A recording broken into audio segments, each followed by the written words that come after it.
Hey everyone, welcome back to How to Be a Poser. Today we're going to be generating some momentum. And to do that, we'll be using the Justice League The Flash 6-scale figure by Hot Toys. Let's get started.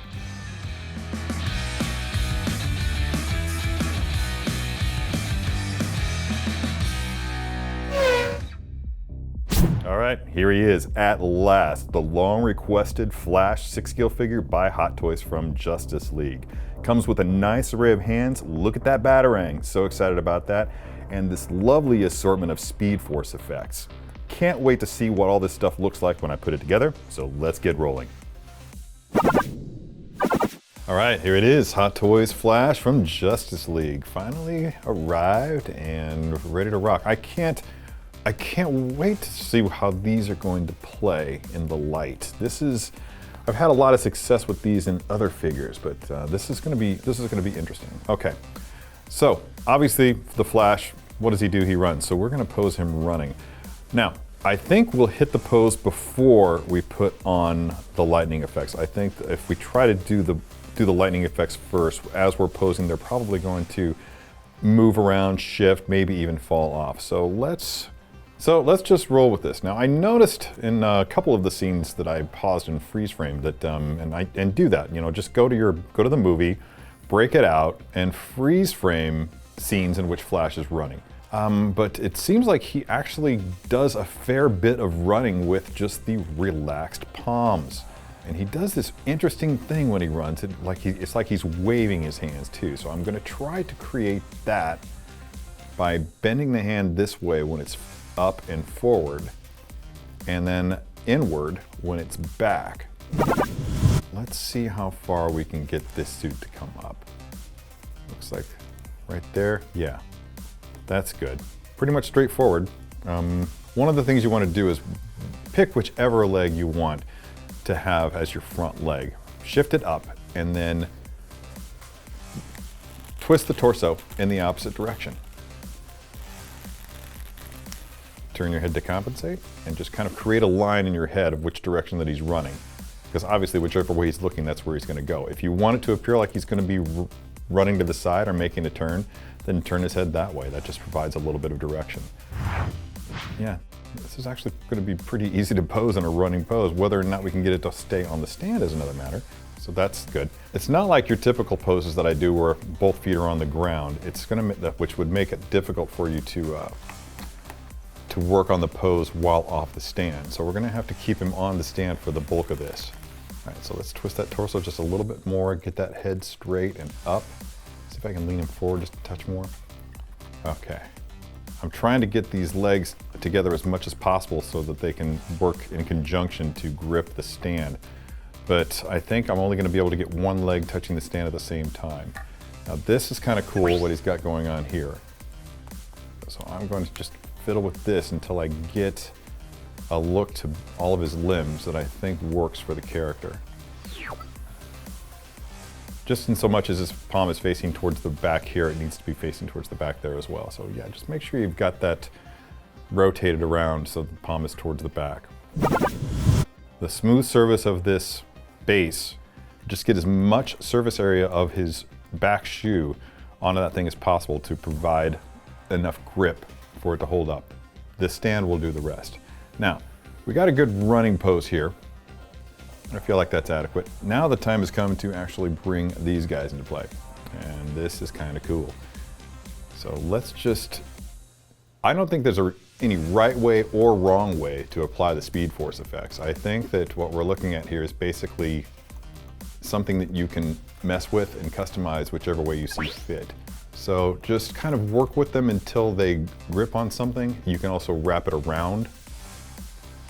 Yeah, that's okay. It looks like it's crawling around his shoulder, around to the back. So that works. See how this was just kind of like floating free out there? I didn't like that. So since it is so pliable, I'm just gonna tuck it up here and then it hooks around the back of his arm like that. So that just kind of has the added bonus of just making it look like it's like it's lightning flapping in the wind. That's how fast he's running. There's one down. All right, let's bring this guy over here and see what I can make happen with him. Now, I think that's not attractive, so I'm gonna flip this around and see if I can't Yeah, that's all right. And again, we want to have the appearance that it's like it's whipping in the wind. So that's cool. We've got that there. But then once we do that, we've also got this part that's just kind of hanging out and not doing anything. So I'm going to try to wrap that around. Let's spin this around so that I can see it better and so you can see it better.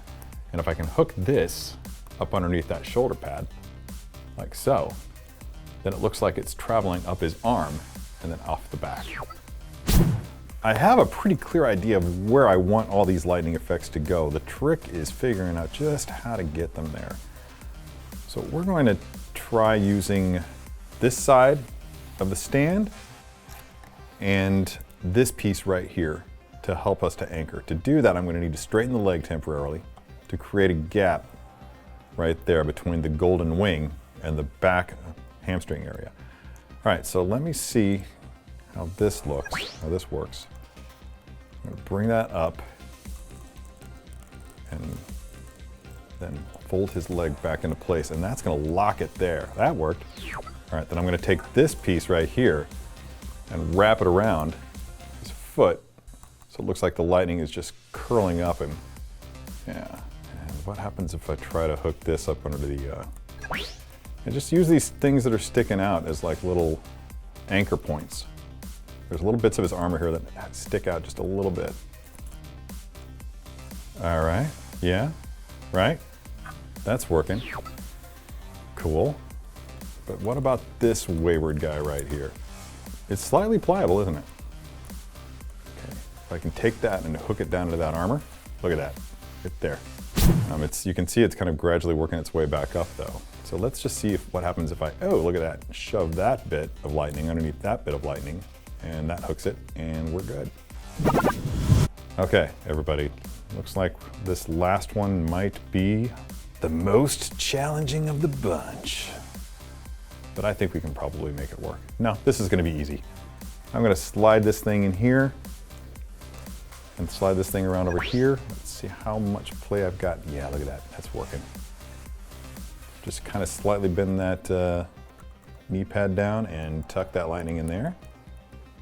And then bring this bit around and drop it in front of his boot. What's that, a boot? That was for my wife. She likes that phrase. I think I've got something pretty good here. The struggle is the glory, everybody. And yeah, look at that. Everything's working on that. The portrait of Ezra Miller, the bits of armor. Yeah, great figure. Great figure. In all seriousness, the Flash 6-scale figure from Justice League has been one of the most requested figures to be featured on How to Be a Poser. I'm sure that's due in equal parts to Ezra Miller's performance as well as the fantastic design for the Flash suit. As a longtime Flash fan, I'm thrilled to see the character getting so much love.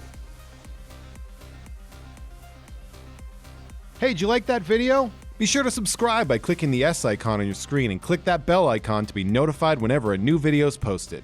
If you'd like more info on the items featured in this video, click the link provided under Product Info. Thanks for watching, and don't forget to let your geek side show.